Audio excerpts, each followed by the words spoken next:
for what they declare is persecution of 4 IEBC commissioners. This, they feel, close back gains made over the years and vows they are ready to push back in defense of democracy. That is a story that continues on the Standard on page 6.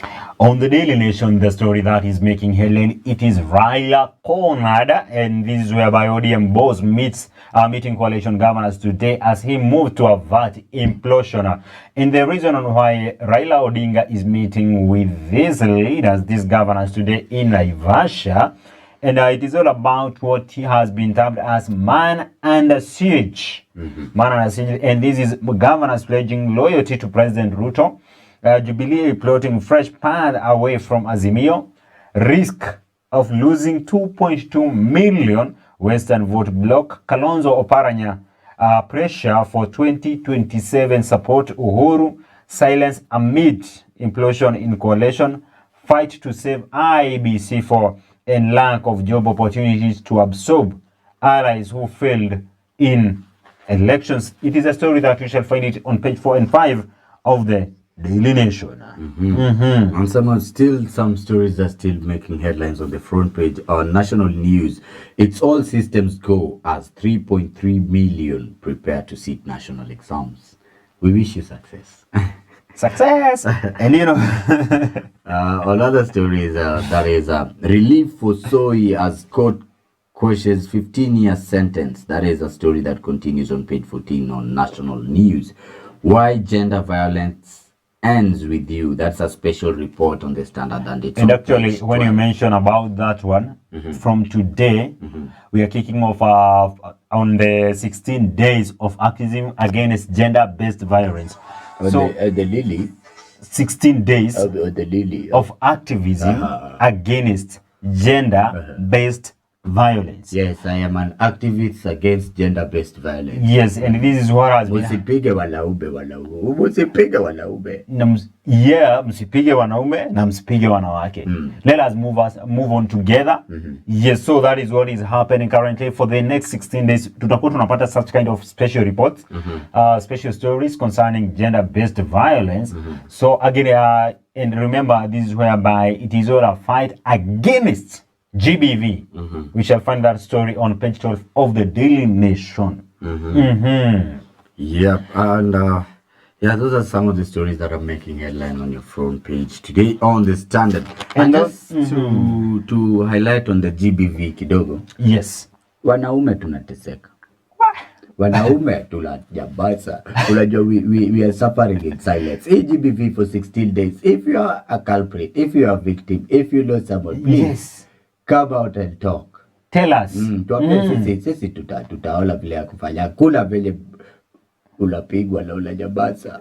Unajua, by the way kuna this man who used to lead men, alikuwa frontliner wa kupigania haki za wanaume. Alikuwa anaongoza kikundi kilikuwa kinaitwa Mawe. Ushaisikia? Mawe. Kama stone. Men against women empowerment. Sasa ni kikundi ambacho kilikuwa kimeinuka. Do you remember that time when men used to be assaulted by women? Wakati walikuwa wanachapwa. So kuna huyu mzee alikuwa anajitokeza, alikuwa anaitwa Njoka. Mzee Njoka. Alikuwa anapigania haki za wanaume kabisa, because that is when men could come out and say that, hey, kwangu kuna waka moto. And you know, kuna mambo mengi ambayo huwa yanafanyika, ambayo huwa yanafanya tunashindwa kama wanaume, tunashindwa kufanya nini? Kustahimili yale mambo. Yeah. Tonight kuongea about that. You know, we are thinking now the society, the male domination has been undermined. Yes. By the female empowerment. That we'll be talking about that. For these 16 days, we'll be fighting or echoing the sentiments that GBV is not the way to go. We are not focusing mostly on the men, but also on the ladies. On the ladies, yes. It's a gender-based. It's both genders. Because both suffer, both men and women suffer on this. So unapata kuna wanawake ambao wanapitishiwa mateso makali. Na ukijua, unajua mapenzi si kumbesala. Ukiona unaumizwa kwa hiyo mapenzi, tafadhali. Au kusaliwa na huyo butu. Like Unaweza pendwa na butu mwingine Peter. Hakuna haja upigwe magube ati kwa kisa ya mapenzi. Let me say, hii live. Wachana nayo. Wachana nayo kabisa. Kama haiwork, wachana. Songa. Huyo si ribi yako. Hakuwa wako. Huyo si ribi yako. Tafuta ribi yako. Ribi yako ilitolewa. Tafuta ribi yako wako mahali ukutani. Yes, and another stories here that are making headlines on the Daily Nation. Tunapata about doping crisis. Athletics ban Kenyans to no fate next week. That story we shall find it on page 2 of the Daily Nation. And MPs pick team to help anchor CDF in the law. CDF waliondolewa sasa wanajaribu juu chini vile watairejesha. It is a story on the back page of the Daily Nation. And also here there is another great story that I am sure that most of the people are waiting to see or even to hear the outcomes and how it will be, and this is something that we shall be discussing right along at in the next segment concerning the IEBC Cherera 4. That is whereby Ruto out to revenge on IEBC 4, says Azimio.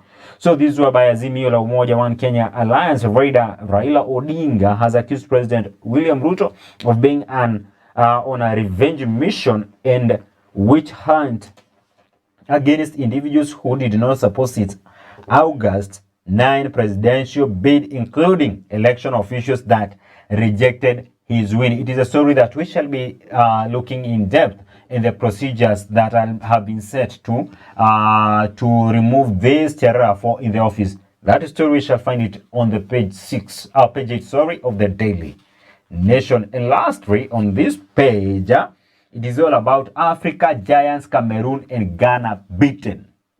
Walinyoroshwa. Iliniumiza roho zaidi. Mimi niko Tunisia. Uko Tunisia? Nimeenda Tunisia. Mimi nilisema bora Africa. Page 45, 46 and 47 of the Daily Nation, we shall find that story. Unajua watu wote wenye wameenda World Cup kutoka Afrika, wote wanaitwa Simba.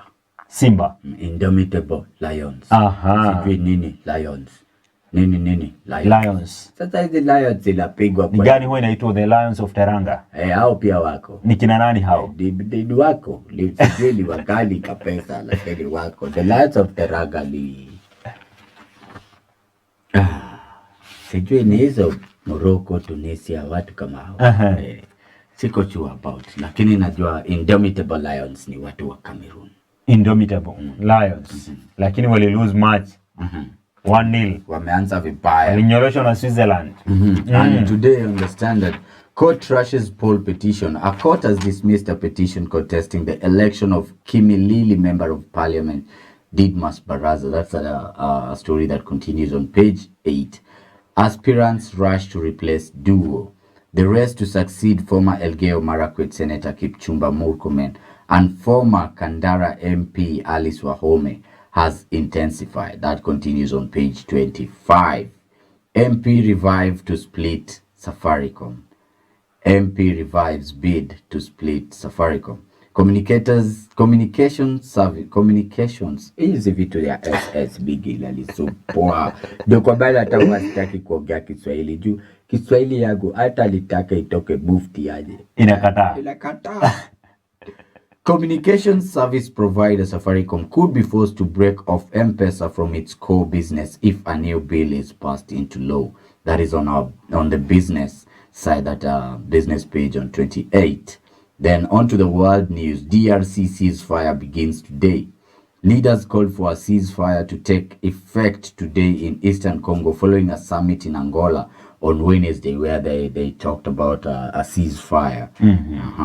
Then on sports, Wiggins make Clippers pay. Andrew Wiggins scored a season high 31 points as the Golden State Warriors beat Los Angeles Clippers 124-107 yesterday morning.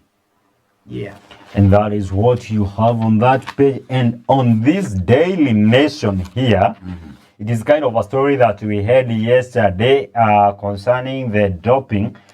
And yesterday there were some people who are highlighted there, their names were highlighted there, who have been banned because of doping issues. And today we find that athletics ban Kenya to know her fate next week. And this is whereby the government continues to make frantic efforts to minimize the damage and making sure that kama wa Kenya we don't lose the athletics, we don't lose along the way. Mambo na doping, hiyo kutumia dawa za kuongeza misuli, nguvu, ndio kitu ambacho serikali inapigana nacho ili kuhakikisha kwamba kila mmoja ama wanariadha ambao tuko nao nchini wameweza kuwa katika hali sawa. And that's why kumekuwa na that agency ambayo inadeal na mambo na doping na inaendelea. But Kenya, it was actually, the sitting was to be held today, but unfortunately until it has been postponed until next week. That's when they will be having such kind of sitting to discuss matters related to doping here in Kenya. And also tunapata ya kwamba 17-year jail term against ex-NOC official quashed. The High Court has quashed a 17-year prison sentence imposed on former National Olympics Committee of Kenya, that is NOC official Stephen Arap Soi, in the 55 million Rio Olympic corruption scandal. Alikuwa amehukumiwa kifungo cha 17 years last year, but it has been quashed by the court. Yes. Ako na bahati. Anatoka Christmas. Aende akakule Christmas. At least. Now, kuna story hapa nimeona. I've seen a story on the Standard here. And at least we were talking about it yesterday, Peter. About this journalist that was assaulted during the DP regarding his wife. Now, it is also a story here. It is here that Dr. Rigath's wife security officers assault journalist at a public event. Yes. Uliona hiyo story? Niliona mpaka video. Niliona video. Na ni hapa Murang'a. Alichapangwa kofi. Ni hapa Murang'a. Si sema makofi. Oh, haikuwa moja. This guy actually ile vita alipigwa. Anaitwa nani, Mwangi wa Muiruri. Daily Nation journalist. Imagine sasa tulikuwa tunangojea tuandikie story about vile Pastor Dorcas Rigathi amefanya nini? Distribute food hapa Murang'a in a Gatanga constituency. But unfortunately ni yeye ndio anaandikwa kwa news. A journalist was assaulted in Gatanga, Murang'a County by a security detail attached to Pastor Dorcas Rigathi. Pastor Dorcas is Deputy Rigathi Gachagwa's wife. The incident happened at Greystone Market, where Nation Media Group journalist Mwangi Muiruri was recording videos of Miss Rigathi at a public event. So a security officer grabbed his phone before her colleagues pounced on him. He was slapped and he pleaded with them to tell him what wrong he had committed. Journalists from Murang'a protested and prevented police officers from forcing Muiruri into the police vehicle. So the police officers also confiscated a phone from another journalist who was recording the harassment and deleted photos. Kenya Editors Guild condemned the incident. Now, Kenya Editors Guild waliongea because I was trying to go through after the incidents which happened yesterday in the morning, and I tried to go through the sites of the Media Council of Kenya and Kenya Union of Journalists, and I could find that by 3 p.m. Nobody who could have made any communication concerning such matters. And I think it is the high time for officers, our police officers, to understand the way journalists work, because that guy alikuwa na that journalist, he had a press card. So na ukiwa na hiyo kadi kwa shingo, you are entitled to do your work. Yes. Like mimi saa hizi nikichomoka hapa hivi, I always carry my press card. Lazima niende nayo pahali popote ambapo ninaenda, just in case. And another thing here, the issue is this gentleman or this journalist Mwangi wa Muiruri was taking photos using a phone. And we are digital. We don't have to carry all along the cameras. Unaona? We don't have to carry the notebooks. Huwa tunabeba. By the way, tunaweza, unaona hata kara kanini kangu unasema unashinda hapa ukinipigia kelele. Kuna vile huwa na cooperate nikienda shughuli zangu za kikazi. Na kananisaidia. Hiyo kitu achana nayo. Hiyo siwezi. Wachana nayo. Hiyo ni ya matajiri. Nitakusema hapa, nitakusema. Sema. So wacha wanahabari wapate haki yao.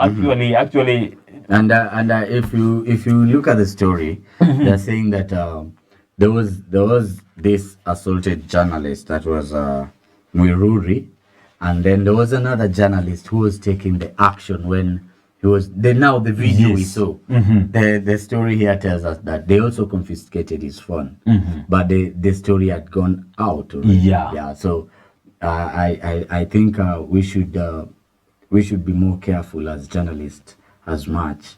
Not being careful, because everybody has to understand his or her reign. Because I don't see any problem with this person taking videos and photos in a public, because it was a public meeting. It wasn't in such kind of private meeting. So unajua kuna zile ambazo huwa tunaenda and we are tunaambiwa ya kwamba you should not take photos. Hapa usipige picha. Like kama kuenda karibu na kambi ya jeshi, upige picha. Hiyo ni kujiletea shida ya kujitakia. Unaona? But in public matters, such kind of things umeruhusiwa. Yes. Okay. Yeah. Now, just moving forward. States to arm chiefs in northern Kenya to battle bandit menace. Professor Kindiki said the administrators will be thoroughly vetted for suitability. CS lauds police officers for their selflessness in protecting vulnerable citizens. Interior CS Kithure Kindiki and Deputy IG of Police Nur Gabo were talking that yesterday when they met Wajir and the Isiolo leaders. So that's a story that continues on page 4. National Assembly picks 11 members for NGCDF team. You were talking about CDF. Yes, I was talking about CDF. And this is whereby we find that NGCDF, it is something which was removed from the MPs. So by the Constitution, actually it is not in the Constitution, because if you can remember who started the NGCDF, by then it was CDF. It is the former president, the late Mwai Kibaki. Now ukiangalia, it was just to caution the issues za common mwananchi in the areas like CDA, like bursaries, wanapata bursaries pale. So na ndio ilianziwa, but haiko kwa katiba ya Kenya. That's why even the court iliamua ya kwamba CDF haifai kwa pale, haifai kutumika. So it ruled, but the MPs, they are trying all the ways, in all the manners, to make sure wamepata NGCDF back na imekuwa entrenched to the constitution. So the reason why unapata hivyo, kwa sababu I think I told you last week, if I'm not wrong, ya kwamba CDF MPs hawana pesa, actually hawafai kuleta miradi. Their work is to lobby for projects, not to bring projects. Yes. Anaingia kwa Ministry ya Education, anasema katika constituency yangu kuna shule ABCD, tunahitaji madarasa. Ministry inafanya nini? Inajenga. Si anajenga. Anaingia kwa Ministry of Roads, anaenda anasema kuna barabara ile ya kwangu iko ABCD, haiko hivi na hivi na hivi. Hiyo barabara inafanya nini? Inajengwa. Unaona? Not their work. But hapa hivi ukiangalia, the reason on why huwa naangalia naona kwamba NGCDF, wabunge wanahitaji NGCDF, ni kwa sababu is the only thing ita keep touch na wao na wananchi wa kawaida. Wale wananchi wanasema mbunge wetu umetufanyia kazi, ni wakati amekuja ameleta bursaries. Unaona? Such kind of things. But wakati ameenda amelobi barabara hamtajua ni yeye alijenga. So wanataka kitu itakuwa attached na yeye, watu wajue ni yeye amefanya. That is what they are after. So that's why wamesema kwamba wameform hiyo committee ni 11 members, so that they may be able to address that issue, ili wajue the way forward. Yes. And this story we'll be talking with. There's a story here that we'll be talking more on our second segment, that is the political segment. And that is, we will stop you from taking us to dark past. Raila warns Ruto. Azimio leader accuses JLAC of answer. Ile kitu amenifanyia.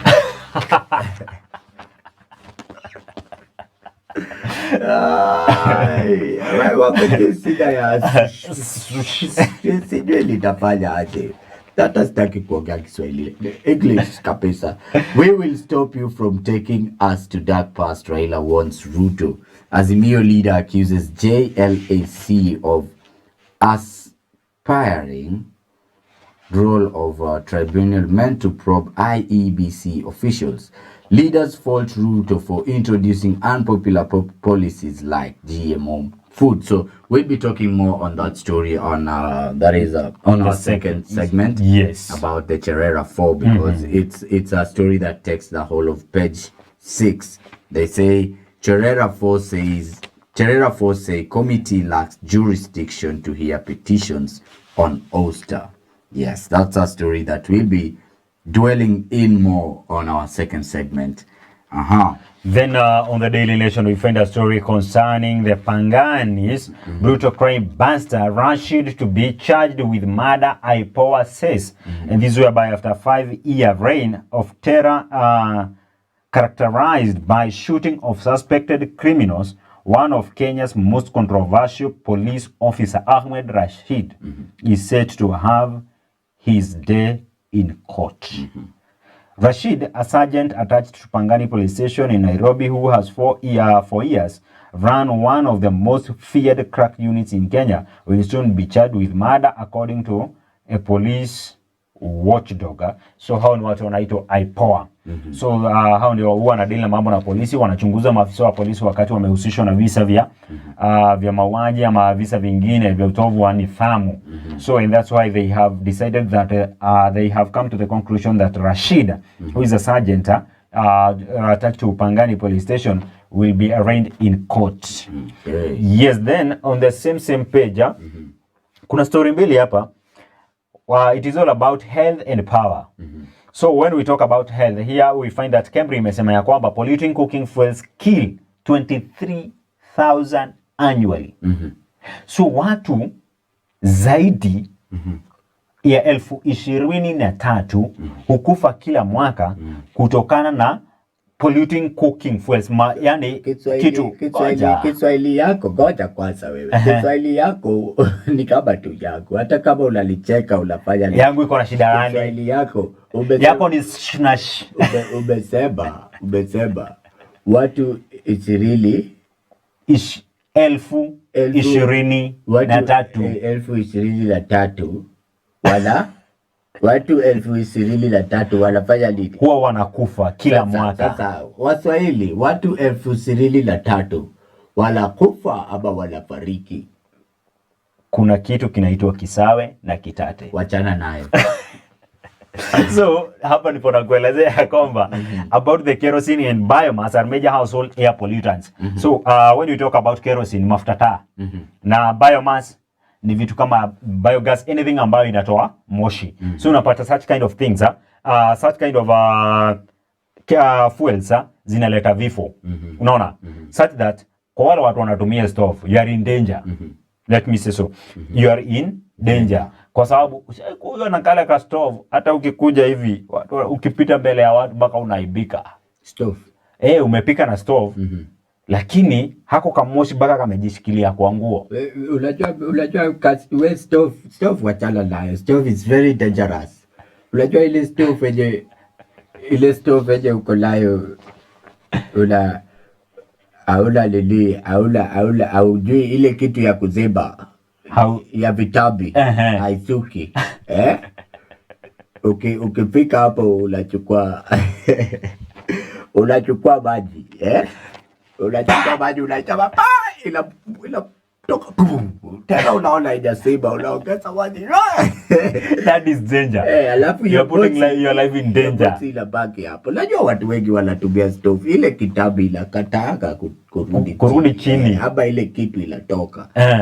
I think now we should be more of taking initiative to get maybe better cooking sources, kama maybe gas, at least inaweza saidia kuliko stove. Ile moshi ya stove unajua ikibaki na wewe ni hatari. Then ikiingia kwa mwili, kwa mapafu. Hata ya jiko. Yes. Hati kuna baridi. Umeweka jiko hapo kwa sitting room. Utaumia kabisa. Tutakuja kukuchukua hapo ukiwa umeenda. Afadhali uoe, awachana na jiko kabisa. Atakuwa si ni kupata jiko. Ndio kwa maana nimesema afadhali uoe. Unajua jiko. Nimeona Peter, unajua today on our third segment, we'll be talking to a very young man ni mtu anacheza na maneno. Spoken words. Ni mtu anacheza na maneno. Na nimeona umesapata hiyo disease. Nimesema wachana na jiko tafuta bibi, alafu unasema bibi pia ni jiko. Ai. Tumeanza kucheza na maneno. That is coming up on our third segment. We'll be having some serious guy talking to us. Anacheza na maneno. Kama Peter. Anacheza na maneno. So tukimalizia kwa hii page 3 of the Daily Nation. Jana tumewekwa kwa giza. Power blackout hits many parts of the country. So unapata ya kwamba parts of the country have been hit by the blackout barely 3 weeks after a similar occurrence left business counting losses. And here we find that the firm said it will issue an update on the restoration progress in due course.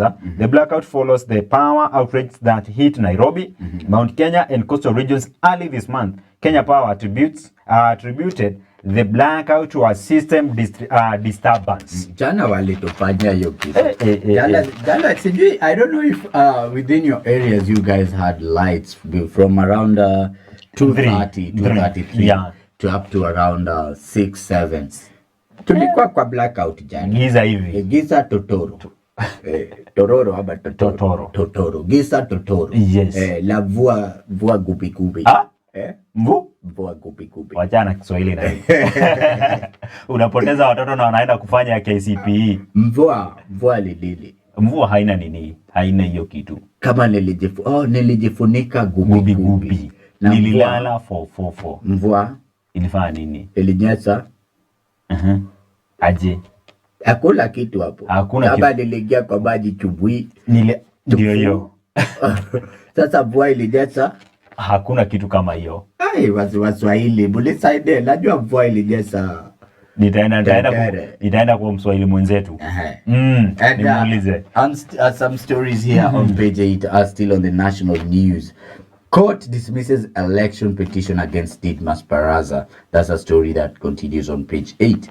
Petition seeks return of posts of prime ministers and leader of opposition. That is a story still on page 8, and it says petition seeks return of posts of prime minister and leader of opposition.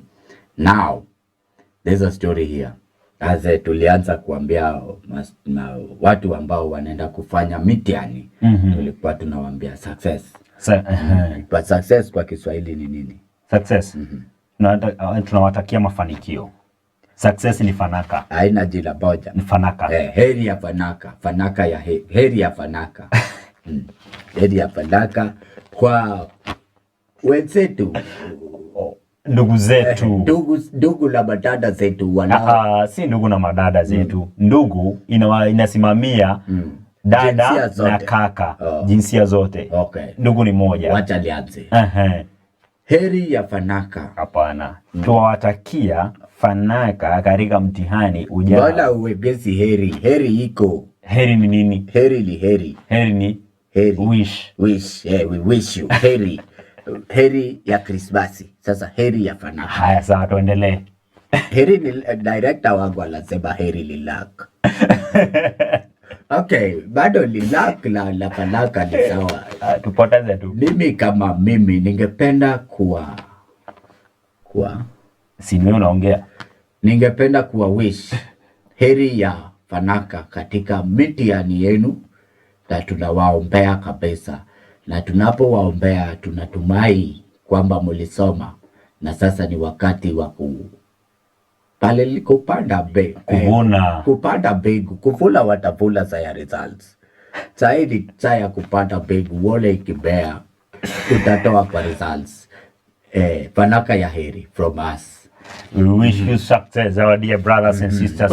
Kwa kizungu ni rahisi. We want to wish you success in your coming exams. And we pray that you take it with a lot of courage. And we pray that you read and you are okay. And you are going to conquer the exams. Hallelujah. And let's meet during harvest time tukiangalia mumepata bags gapi. Sikuhubiri, ulikuwa unahubiri. Nilikuwa natoa fanaka ya heri. Sawa. And on that, there's a story here still on page 8. Next says exams will be fair once over cheating. Wale watu wangu wa Kenya. Ukisoma gazeti ya leo page 8 ya The Standard, wamesema next says exams will be fair once over cheating. Rehearsals for KCPE and KPCEA will be held today. KPCEA. Here I think in grade 6. Will be held today. KC exams will start on December 2nd. Yani mtihani ya December itaanza siku yangu. Inaanza December 2nd. Tarehe 2. Siku yangu hiyo lazima mpite kabisa juu unajua kunyeshe. Tarehe 2 ni siku yangu. Takuja na maji kwa ndoo. Na ndoo kwa hapa hivi kwa studio. Friday. Ati nini? Nitakuja na maji. Usikuje na maji hapa. Kuja na maji. Hata la present ndio kuje na maji. Zote zitaandamana. Now, just to highlight on that story where next says exams will be fair and once over cheating, there's something here they say, and I quote, cheating will not help you. In fact, should anyone try to make you cheat, or should you know of any candidate involved in the bad practice, you must report them. That is what they are saying here. Washtakiwe. Staki mtu ambaye hataki kulilia, hataki kusoma lala, hataka kupita. Haiwezekani. On the page 4 and 5 of the Daily Nation tunapata ya kwamba Raila under siege as he finds to keep Azimio House intact amid Ruto virtuous. What? Okay. Silence of former President Uhuru Kenyatta, the Azimio Council chairman who has already assumed his roles as peace envoy for the Great Lakes and Horn of Africa region, also compounds the pressure the ODM leader faces. Masaibu yale ambayo yanaandamana na Bwana Raila Odinga. Sasa anajaribu kutengeneza ni kujenga nyumba kwa sababu tunaona ya kwamba governors pledging to loyalty to President Ruto. Sasa ni magovernors ambao waliamua ya kwamba watamuunga mkono President William Ruto ili maendeleo yaletwe katika maeneo yao. Pasi na kwamba wao ni wa kutoka katika ule mrengo wa Azimio. Then number 2, Jubilee plotting a new path. Inaonekana kuna mawimbi, Jubilee na yumba. Sasa ni kama inaelekea kumuunga mkono President William Ruto. Then the other thing is a risk of losing 2.5 Western vote. So unapata ya kwamba wale wa kutoka upande wa Western wameanza kuunga mkono Musalia Mudavadi. So it is possible anaona kwamba sasa hawa watu wananitoka. 2.2 million votes zinaenda. Then another thing is all about Kalonzo and Oparanya putting pressure on him for 2027 support. Sasa wanataka waungwe mkono Oparanya na Kalonzo 2027. Then the other thing, President Uhuru ambaye ni mwenyekiti ama chairman wa Azimio la Umoja amenyamaza tangu election. Hajaongea anything about Azimio la Umoja, amenyamaza. Sasa hiyo inawapa kiwewe. Then another thing is fight to save IEBC 4. So hilo ni lile jambo tutaelezea kuhusu kina the Cherera 4. Yes, na finally it is lack of job opportunities to absorb allies who fail in elections. Wale ambao walianguka katika uchaguzi na walikuwa kutoka katika muungano wa Azimio la Umoja, huenda wakahama wakaingia katika Kenya Kwanza ili waweze kupata kazi kwa sababu wako jobless. Pia wao hawana kazi, kumbe hata siasa ni kazi. Yeah, that's where we shall find it on page 4 and 5 of the Daily Nation. And I also want to highlight some stories here under development. That is Water CS says 30 mega dams to be ready in 3 years. At least 30 mega dams will be ready in 3 years to mitigate the effects of climate change. The cabinet secretary said. That is Water CS Alice Wahome. There was also a story here that court upholds MCA victory in election. That is South Kasipul. Unajua Kasipul wewe? Sijui. Huko ni Kasipul Kabondo. Iko huko South Nyanza. South Kasipul MCA Zakayo Ogondo can breathe a sigh of relief after a court in Homa Bay dismissed a petition challenging his election. That's a story you can read. Then there's the same story you highlighted on Rio Olympic boss Soy escapes 15-year jail sentence for fraud. Duration 2016 Rio Olympic Games head of mission Stephen Soy stayed in prison for misuse of public funds before his acquittal after he appealed. Now, briefly, if we look on the counties, now unajua my favorite worst county. Sijaribu kutaja Nakuru hapa. Because I'm sure that is where you are headed to. Watu wa Nakuru si ati nawachukia, ninaogopa hiyo city yenu. Watu wa Nakuru, that city of Nakuru. City yenu naiogopa kabisa. Tunajivunia kuwa watu wa Nakuru. So briefly, Nakuru Chief Officer case ruling delayed. That is, the Employment of Labor Relations Court has again delayed the ruling on a case challenging the appointment of 21 county chief officers. Nasikia? Kuko sawa. Mnasikia? Justice inakuwa delayed. Nakuru kuko sawa. And in Trans-Nzoia here, Health Center set for upgrade. That is, the county government has earmarked 200 million towards the upgrading of Tomboya Hospital in Kitale to a level 5 maternal and pediatric facility. Naivasha. Ni Nakuru tu. Bado ni kwa hiyo jao. Naivasha iko Nakuru. Naivasha iko Nakuru County. Naivasha. Unasikia hizo Nairobi, Naivasha, Nakuru, Narok. So bado Narok watu wanapigana huko Laikipia County. Yeah. Na kuna wapi? Kama Nakuru, Narok. Laikipia, Narok haiko na Laikipia. Narok, Nakuru na hizo zote ni ziko place moja. Zimeshikana lakini kuko sawa. Hizo county hatuhami. Now in Naivasha, highway theft suspects nabbed. Police have arrested 5 suspects including 2 women.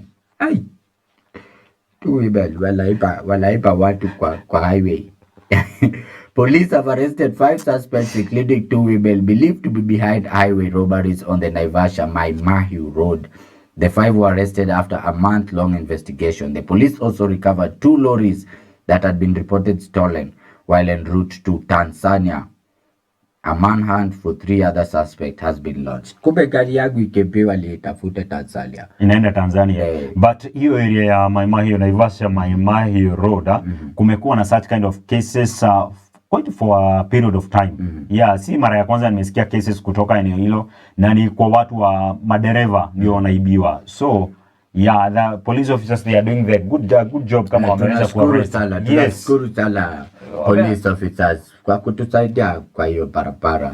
Because drivers walikuwa wamepata shida kwa hiyo barabara. Wake wawili anakuomba left kumbe anakuibia. Unaona hivi. Now and on to Muranga, our lovely county. Muranga, tea farms to get cheap power. 10 tea factories are negotiating strategies to reduce production costs through the use of cheap electricity generated by the Madhyoya and Gura rivers, among other ventures. The management of 6 processing plants in Muranga South region is seeking to be connected to the power line used by 4 other facilities in Muranga North. The KTDA board members James Githinji said Ngere, Njunu, Makomboki, Gacharage, Nduti, and Ikumbi will be connected to the power grid by June next year. Now, and bado tukirudi Naivasha, families asked to relocate. Kwambia Naivasha wanaendelea kukuongezea point za kuniandamine. Communities in flood prone, let me take that back. Communities in flood prone areas, especially along waterways and near riparian land around Lake Naivasha, have been asked to be cautious during this rainy season. The sub-county disaster management team asked the families to consider moving. This comes barely a day after 7-year-old boy drowned in the Longonot area following the flash floods. Pita kwa hii gazeti bado nimeona hapa under the opinion polls. Kuna mtu pia nisijui ni ndugu yako, sijui ni twin wako. Kwa nini? Na anaitwa Peter Kimani. Mimi naitwa Peter Kamau. Peter Kibali, a slice and dice of politics, culture, and society. So he talks about MK's morbid humor. He does his Travis in politics of UNGA. So if you want to hear other people's opinion on politics of UNGA, you can find that on page 15. And why World Cup Qatar 2022 defies the expectations. You see watu wameshapigwa, sijui Kamerun imepigwa, sijui Ghana imepigwa. Beti imeungua kuungua. Germany ilipigwa. Beti imeungua. Now, we're running out of time. Our director is telling us we should be ending this. So what do you have to say? So, before we wind up, I think that we need to do what we usually do there on the cartoon page. That is on page 18 of the Daily Nation, whereby today we have this picture. Kuna hii gari ambayo imevunjika, haina board yenyewe haina, ni steering tu na wheels. So unapata mwenye anaiendesha amevalia ile orange shirt, that is Raila Odinga, na kuna watu wanamchungulia hivi kwa mbali. But board yenyewe imebaki nyuma na imeandikwa Western. Na ukiangalia kuna mtu wako pale, naona huyu ni Musalia Mudavadi, anasema welcome back. Kuna Barasa hapo. Kuna Didmas Barasa. Naona man Weta hapo. Yes. So na kuna wale wengine wanaangalia kwa umbali, wanaona hata sisi huko ndio tunaelekea. And remember today we are this week in the next 16 days we shall be talking about gender based violence. Yeah, it is 16 days of activism against gender based violence, and that's why we are saying that you need to talk to us and tell us what you have been going through. Those cases ambazo they are gender based related cases, just communicate to us and tell us, because we have such kind of stories even on the newspapers. Like ukiingia katika page 12 of the Daily Nation, utapata how we ended up on the streets of Nairobi, homeless and helpless. Many women endure years of emotional and physical violence at the hands of abusive spouses. Yes. Now that one will be taking us for a break. As you wait for Sporty Moriasi today, we'll be telling you about Embolo. Embolo is that Monaco forward that scored the winning goal for Switzerland, but he did not celebrate it because he was born in Yaoundé, that is in Cameroon. That is one of their own coming back to haunt them. And with that, we'll be taking a very short break, but we'll be back for the second segment where we'll be talking more matters politics. Stay tuned. Welcome back to the Morning Dew Show here on DAESAK TV. And as we promised, that will be coming back on our second segment where we talk matters politics. And this is the time, this is the moment. My name is Peter Kamau. And remember, you can just follow us on our social media handles. That is on Facebook, Twitter, Instagram, TikTok, and YouTube. And you can just send your comment on our SMS number running down below your screen. And today we have a lot lined up for you concerning politics, as we understand that in our nation currently there are some things which have been going on, and there is matters to do with IEBC. And we understand that next year the chairman for IEBC, Wafula Wanyonyi Chebukati, will be retiring. His term in the office will be terminating, so he has to go home. But that's not what we have to discuss today. What we have to discuss is all about opaqueness of the nature. Opaqueness of the... Nimesema nini? Wewe, nimekupa kisogo la kukanganya kama bibi la Kiswahili. Opaqueness of the nature. So when we talk about that one, I understand that everybody understands that it's all about the Cherera 4. Those are the 4 commissioners of IEBC who distanced themselves from the presidential results in August 9. So unapata ya kwamba there are some people who have gone file cases in the parliament whereby the sitting for determining their fate started yesterday, jana. Ndio walianza kile kikao katika bunge la kitaifa, ama katika ilikuwa ni City Hall. Yes, pale Nairobi, but ni shughuli ambazo zinaendeshwa na kamati maalum ya bunge la kitaifa kuhusiana na masuala ya haki ya judiciary, that is.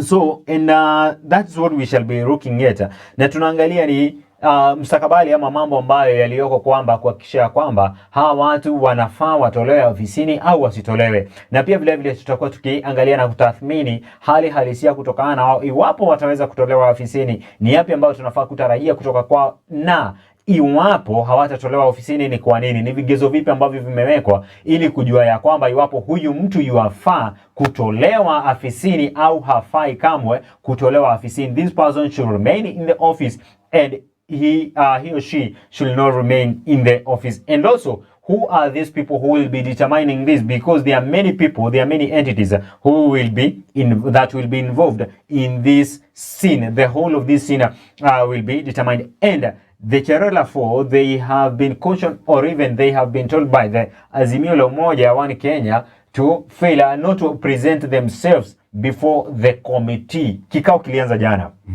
Now, kuna kamati ya bunge ambayo inaendesha shughuli hizi. That is the Parliamentary Judiciary and Justice Commission.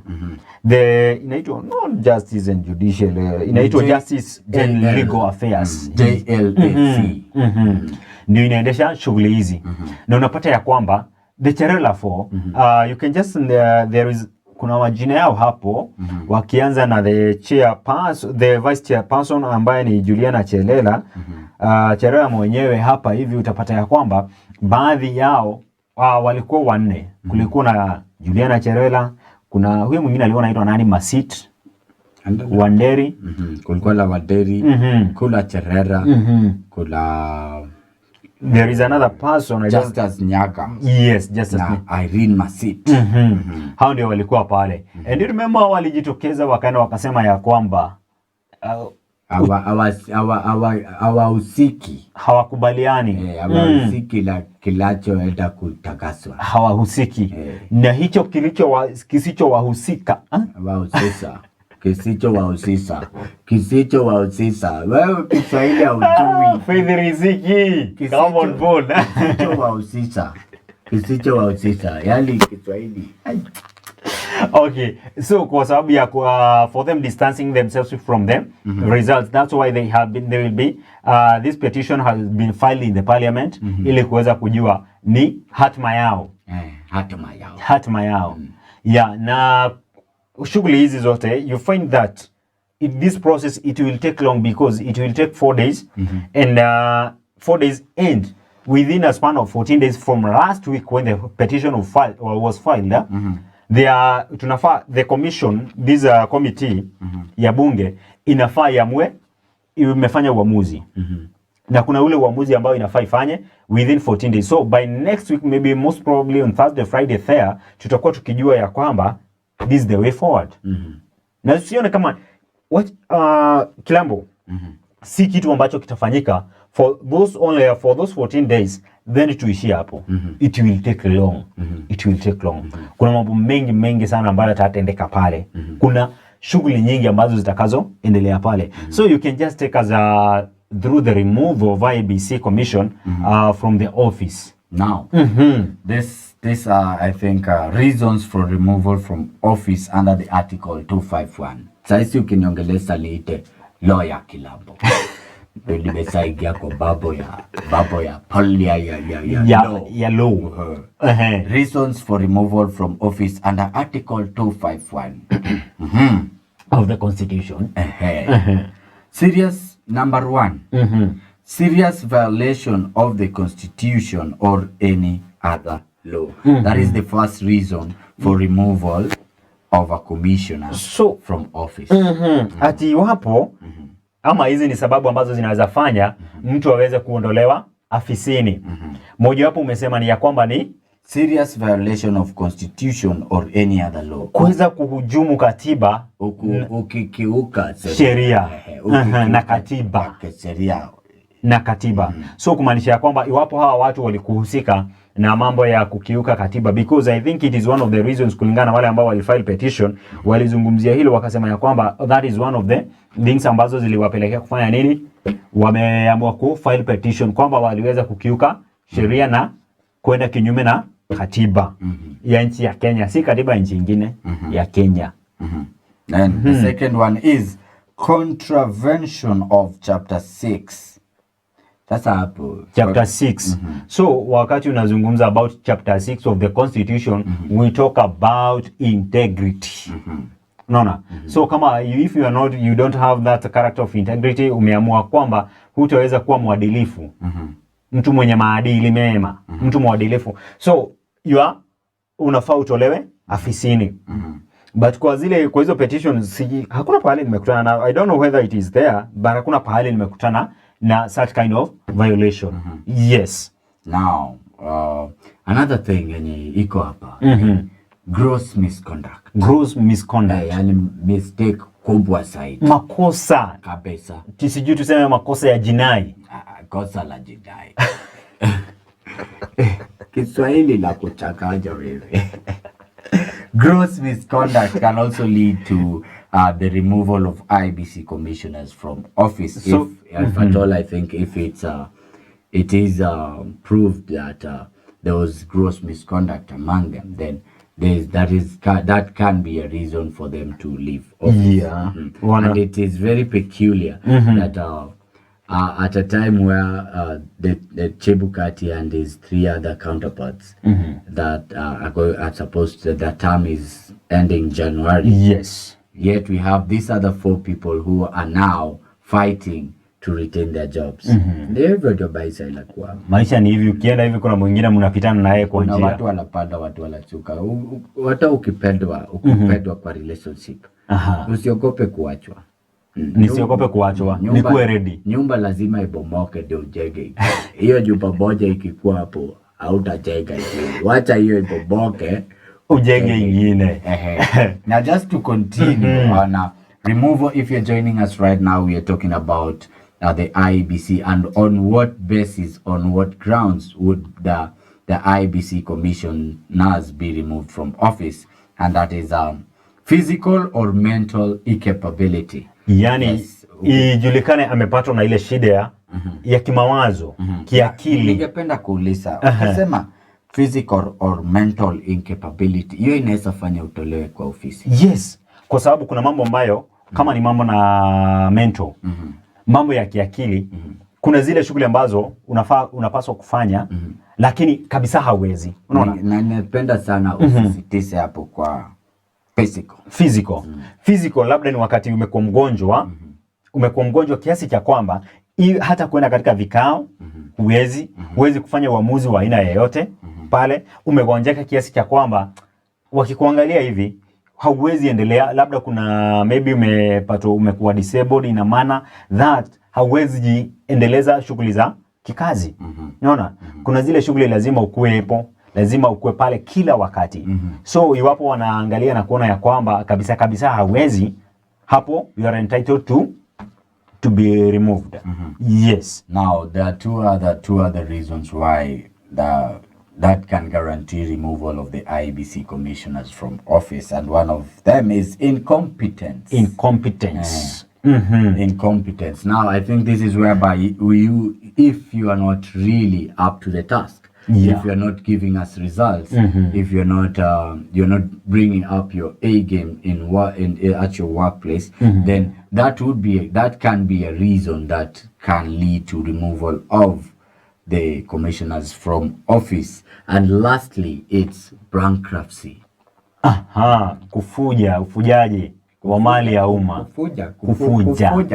Si kuvunja, kufuja. Wapenzi wasikilizaji, kufuja. Kufuja pesa. Ndio nakwambia. Kulingana na Kiswahili linavyojua. Kufuja kwa Kizungu ni embezzlement.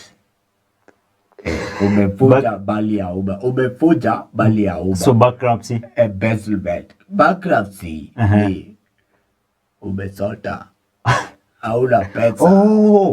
By the way na confuse hizi mbili. Kufuja ni kuembeza. Ni kuembeza. Unajua si ati nimeona nilikuwa na si ati sijui Kiswahili. Kiswahili naielewa kwanza ya Mombasa ni kuongea. Shida ni kuongea. So embezzlement ndio kufuja. Bankruptcy ni wakati umesota. Umeingia kwa labda umekuwa na loan kwa wingi, uko la balili, wanakuja vitu zako zinapigwa kengele. Wanasema now bankruptcy can be a reason for removal in office of for the commissioners, that is. So bankruptcy, if one declares bankrupt or is declared by the court bankrupt, then that is a possible reason for them to leave office. Now, moving forward, yes, how to execute removal of IEBC commissioners. Ni jinsi gani ya kuendeleza shughuli za kuwatoa afisini. Yes, hapo umetafsiri kabisa. Petition presented to the National Assembly detailing reasons seeking removal. And that is where we are right now. Ya kwamba kuna watu wameenda pale katika bunge la kitaifa, wame file a petition ya kwamba hawa watu wanafaa watolewe afisini. Na kile ambacho wanasema kinafaa watolewe afisini ni kutokana na yale mambo ambayo tumeelezea hapo juu, ya kwamba some of these things which maybe they may have conducted such kind of behaviors, they may be having such kind of characters. So that's why they may be removed. And that's why we find that right now the 4 people who have filed the petition, because there are 4 petitioners on this case who have went to the parliament, they have filed the petition, and that's why we have hearing today, entering the second day of hearing for this case. And you find that on this, whatever they are saying is that these 4 commissioners wanakuwa petition on grounds of violation of the constitution and a breach of their oath. Wameenda kinyume na katiba na pia vile vile kutokana na kiapo ambacho walikula. So that's why they are being removed from their office. So ndio tunaelezea ya kwamba sababu ama njia ya kuweza kuwatoa afisini. So ni Wakenya tu hapa wanajitokeza, unaenda pale katika bunge la kitaifa unasema ya kwamba hawa commissioners wote 4, commissioner huyu mmoja, commissioners wote 7, kwa sababu wanafaa kuwa 7 wote, wanafaa watoke afisini. Yes. And action by parliament, that is house to consider the petition. Hatua ambayo inaweza chukuliwa na bunge na bunge. That is house to consider the petition.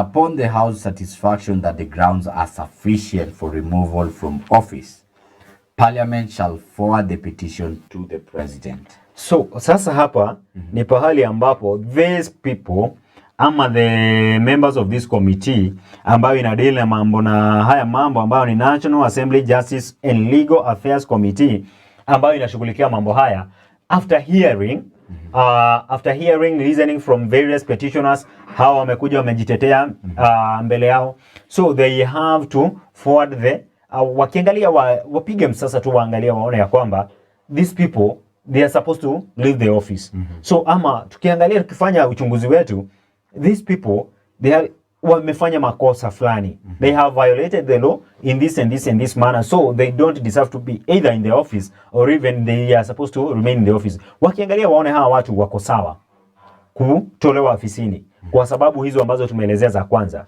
They have to forward that report to the president. Yes. Hiyo ndio inamaanisha na upon the house satisfaction that the grounds are sufficient for the removal from office, parliament shall forward the petition to the president. So the president ndio muamuzi wa mwisho. No, si muamuzi wa mwisho. Actually ukisoma ukiendelea hapo chini utapata ya kwamba president yeye hataamua akiwa wa mwisho. Sasa president hapo ataamua either waende ama form the tribunal ambayo itashughulikia na kujua iwapo wanafaa watolewe afisini. Yes. Na kuna ile period how the tribunal will take for them to tell us that these people, they are supposed to leave the office, they are supposed to be removed from the office. That is in a span of 30 days. Yes. And lastly on that point will be simple majority required.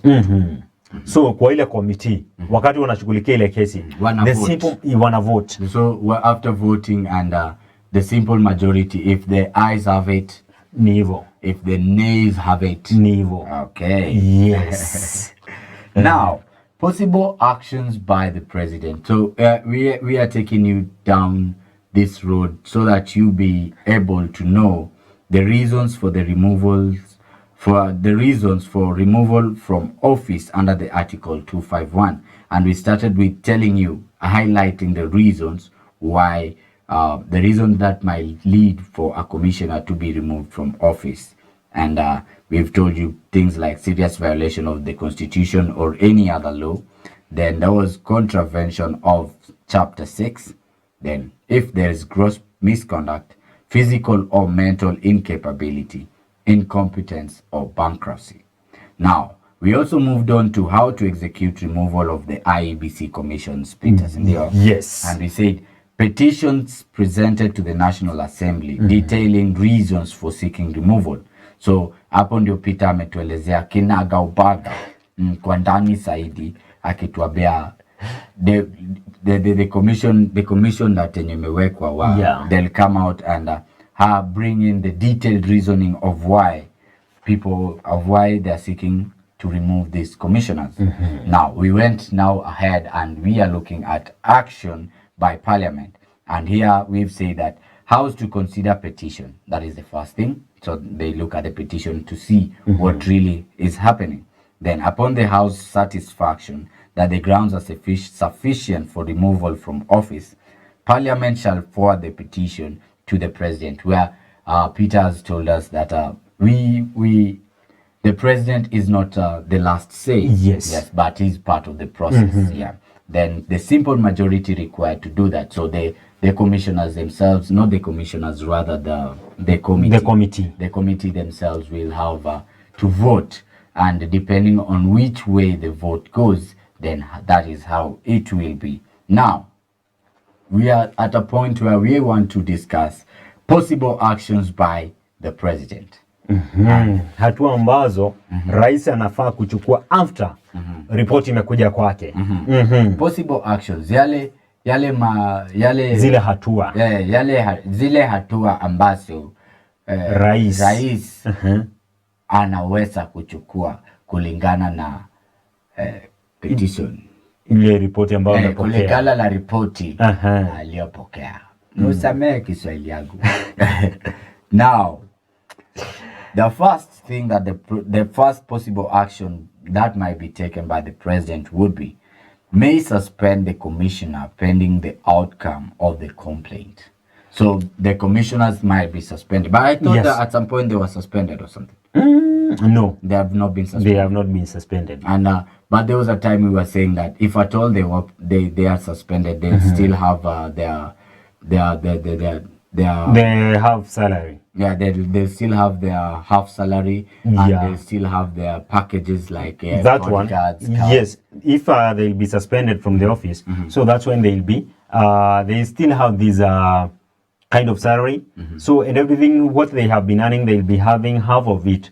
So they have nothing much to lose, because every other thing will be constant apart from the salary. Yes, but the rest of will remain. The rest of the package that comes with you being a commissioner will still be there. Yes. Okay. So that is the first possible action taken by that might be taken by the President. May suspend the commissioner pending the outcome of the complaint. Now, appoint a tribunal to look into the conduct of the said commissioner. Hapo ndio pale tulielezea kwamba that tribunal inakuwa formed by the President, whereby this tribunal it has kuna wale watu ambao wanafaa kuwa pale. There are specific people. Mtu kama wewe hawezi enda. Hata kama unatuambia tukuite lawyer leo, hawezi kuwa kwa hiyo tribunal.